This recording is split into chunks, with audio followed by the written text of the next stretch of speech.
So there are 2,250 of you subscribed to this channel. It's crazy. Hi everybody, if you're new here, my name is Zach. I'm a photographer and arts administrator based in Santa Barbara, California, and today I'm responding to your comments. So I've gotten a ton of comments since the last responding to comments video, and I've chosen a few to discuss in today's video. I'm sorry if I didn't get to yours. I do appreciate all the comments I get and I respond to all of them. Thank you so much for watching and commenting and liking and all of that YouTube stuff.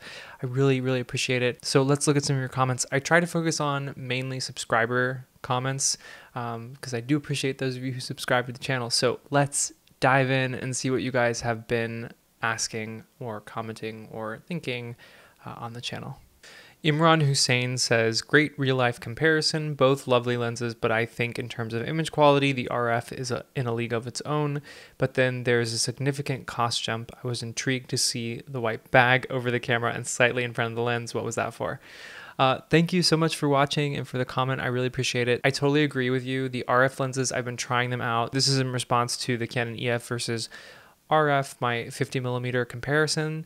That was the first RF lens I tried. Since then, I've also tried the 85 RF, and I'm really impressed with the RF lenses, but honestly, using them makes me even more impressed with the EF glass because the EF is just still so good. I know that the RF is in a league of its own in optical quality and price, honestly, but I do think that the EF lenses hold up really well, and the R cameras improve their autofocus capabilities, and so there are a lot of benefits to shooting with EF on our cameras. I'm certainly not going to be buying any RF glass anytime soon, even though I would love to have some RF lenses, but they're just way too expensive. To answer your question about the bag in front of the lens, it's just a Ziploc bag that I put over the lens to create, so like the edges create like a little bit of blur because they're blurred out when you're shooting. They just get blurry and hazy.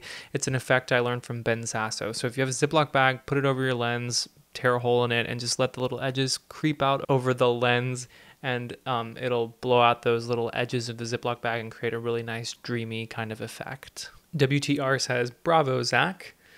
Thanks, Wayne. I really appreciate your comments. You've been a commenter on my videos for such a long time, and it just means so much to hear from you. So thank you. I'm glad we connected on Instagram as well. Awesome to hear from you. Thanks for commenting. Brandon Soom says, great video. It's motivating to see this as a small creator, but also watching another creator grow as well. This is in response to how much I earned from YouTube after 1 month. I'm glad that you like this video, Brandon. Thanks so much for commenting. These videos don't get a lot of views on the channel, or as many as the camera, which is to be expected, but I'm just curious if you guys are interested, if you want to see more of those YouTube videos about the channel. I'm going to keep making them as the channel continues to grow because I'm interested in them, and I think they have the potential to help someone who's just getting started, but let me know what you think. SS says, well deserved, Zach. Keep up the great work. Maybe one video of how to start a YouTube with not so expensive of a setup. All the best. Thanks so much for watching. Really appreciate the comment. Yeah, so I think this will be a really great video. Thank you for the suggestion. I always appreciate when you guys leave me suggestions for videos to make. I have like this really long list on my iPhone of all these videos that I want to make and we'll get to eventually, but I do appreciate the suggestions, and a not so expensive setup video will be a lot of fun. I've said before, all you really need to start YouTube is just your iPhone, but there are some little pieces of gear that can help if you're just getting started, so I'd love to talk about those. Nir Cabaretti says, that's wonderful and it will only grow. Well deserved. Thank you so much, Nir. It's great to see you on YouTube. Thank you for commenting on the video. Thank you for watching. Excited to see your videos on your channel. Yeah, thanks so much. Jose Carpio says, why did I find you just now? Great video, subbed. Thanks so much for the sub, really appreciate it. I'm glad that you found the channel. Joshua Black says, hey man, awesome videos. I'm a full-time pro using Fuji's X-T3 as my main bodies. Just a question, I've seen so many YouTubers say how much they love Fuji and how the cameras are as good as full frame, but they still shoot full frame for the professional work. What is your biggest reason for not shooting Fuji for pro work? Thanks. This is a really great question. Thank you, Joshua, for asking it and for watching. You know, back in the summer, I went through this whole period of time where I was thinking about maybe switching to Fujifilm from Canon and all this, you know, camera stuff. I think that the Fujifilm cameras are really great, but for me, what I found is that there's something from the look of my Canon cameras that I just prefer to have in my professional work. That's not to say anything negative about the Fujifilm cameras, because they also produce incredible images, and I'm often just like stunned at how good the JPEGs look right out of camera. I feel that the Canon will get me the result that I want and be more reliable about doing it. That's just a personal thing. I will always shoot with my X-Pro3 on professional shoots because I think it adds something special to my work that I wouldn't have if I was only shooting Canon. So, I mean, I love the Fujifilm cameras. You know, I'm very interested in exploring maybe moving to Fujifilm completely in the future with the GFX line plus the X series. Yeah, I'm just not really sure.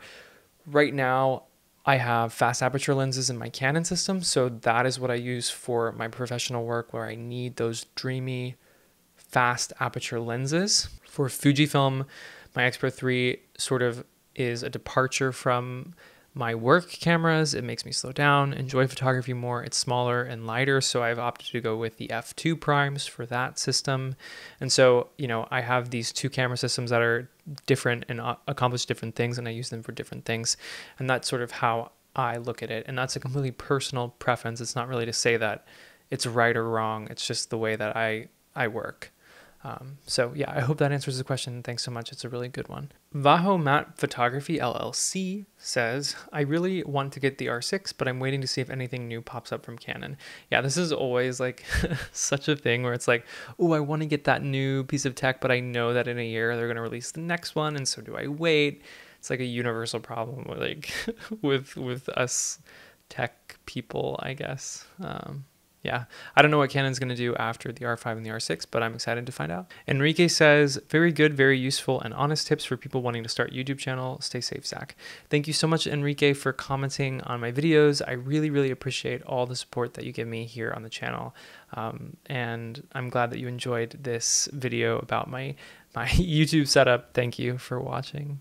Steven Schultz says, Zach, this is awesome. Congrats on the growth and getting your channel monetized. That's so exciting. Super cool to hear your experience right from the get-go. It's really encouraging. Can't wait to see your channel blow up.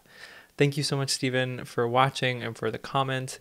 If you guys don't know Steven, you should definitely check out his YouTube channel. His channel and his photos in general are just like so clean and really, really great content. He's amazing. He's also like one of the kindest people I've met through YouTube. He also has this really amazing podcast that he just started with Eric Floberg called Rally Caps. That's been incredible and I've been loving. So if you listen to podcasts, or even if you don't, you can watch it on YouTube. Go check it out. It's really phenomenal. So thanks, Steven, for subscribing, and thanks for commenting. Really appreciate it. Mount Whateverist, nice, says, thanks for the video. If you have to choose between the X-Pro3 and the R6, which one will you choose and why? Best regards from Germany. Thank you for watching and for commenting all the way from Germany. Really appreciate it. So this is a good question for me specifically because I love both of these cameras a lot, and it's really difficult for me to choose. I think I just responded and said, you know, I think I would choose the R6 because out of the two, you know, the R6 is what I take with me for most of my professional work. It takes great video. It just, I think overall it's a little bit more well-rounded than the X-Pro3 because the X-Pro3 is so unique. So if I could only have one, it would be probably the R6, even though, you know, the X-Pro3 would always be my go-to for personal stuff. So yeah, kind of hard to say, honestly, but good question nonetheless. So thanks so much for asking, and thanks for watching. IVChannel says, OMG, this was the best video and the most helpful. Thank you so much. Thank you for watching. I'm glad that you found this helpful. Thanks for the comment. Really appreciate it. Mo Brown says, beautiful models too. Thank you for the content. I would love to see the playlists continue with more photo shoots like this, comparing the rest of the RF line versus EF 35, 85. Yeah, so thanks for the comment. Really appreciate it. I would love to continue making videos about the RF lenses because I'm very interested in them. I just rented the 85 1.2 for a photo shoot, so I'm going to be making a BTS photo shoot video about that lens. Generally, I'm like really impressed with the RF glass, but like I was saying, I think that the EF lenses hold up really well, especially when paired with the RF cameras.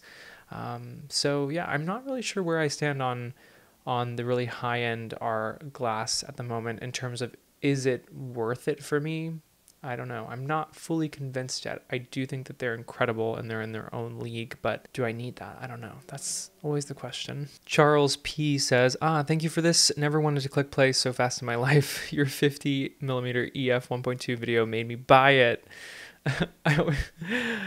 Thanks, Charles. Really appreciate you watching and commenting. I always think it's kind of funny if when I make people buy something. I feel like I'm always selling like random camera gear on YouTube, and not like really benefiting from it. But I do hope that the experiences that I've had and can share help you, and I hope that you enjoy the 51.2 as much as I do. It really is one of my favorite lenses. I love it so much.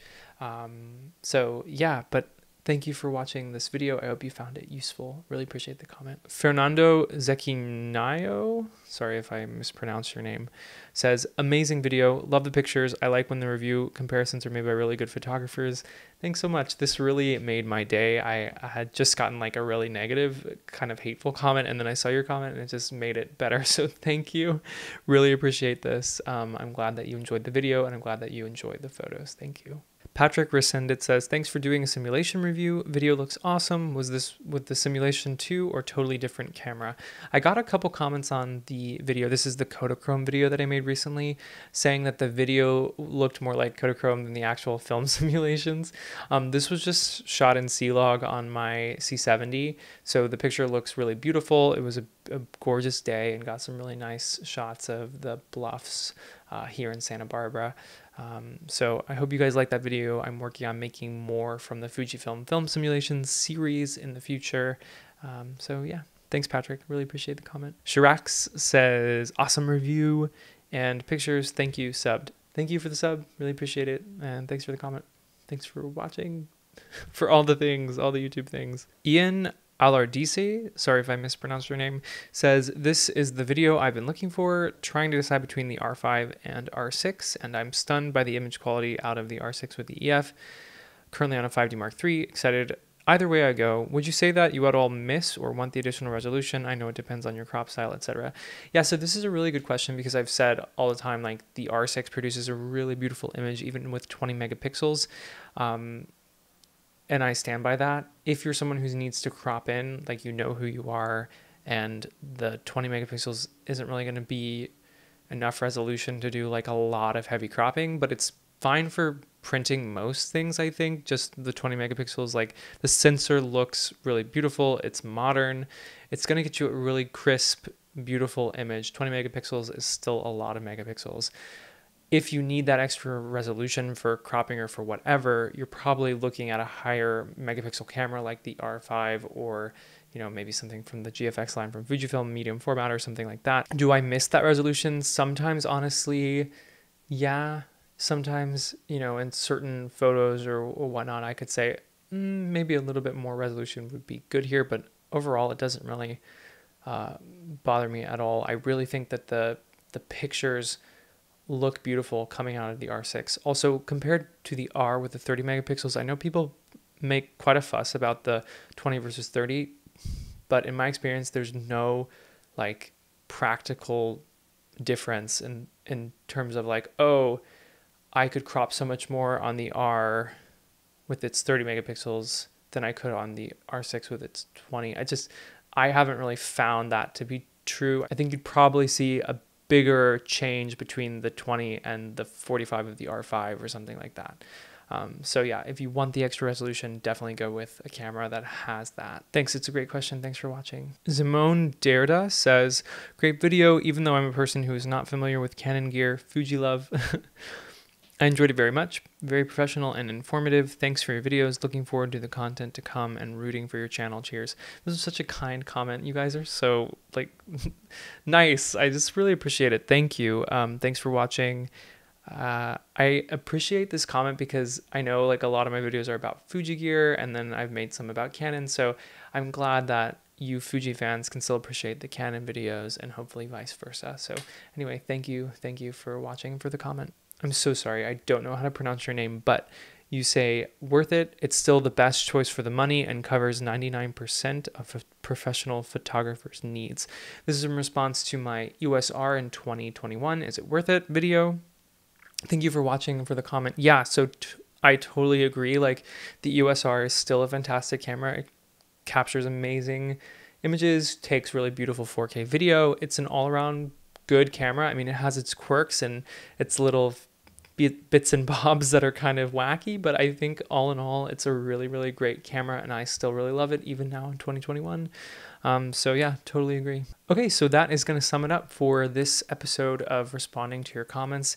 Thank you to everybody who commented on my videos. Thank you to all of you whose comments were not mentioned in this video. I'm sorry if I didn't get to your comment, but there are just so many of them, and I do appreciate each and every one, and I respond to all of them. So thank you for taking the time to watch and to comment. If you're new here, consider subscribing. Say hi down in the comments. Maybe you'll be featured in the next responding to comments video.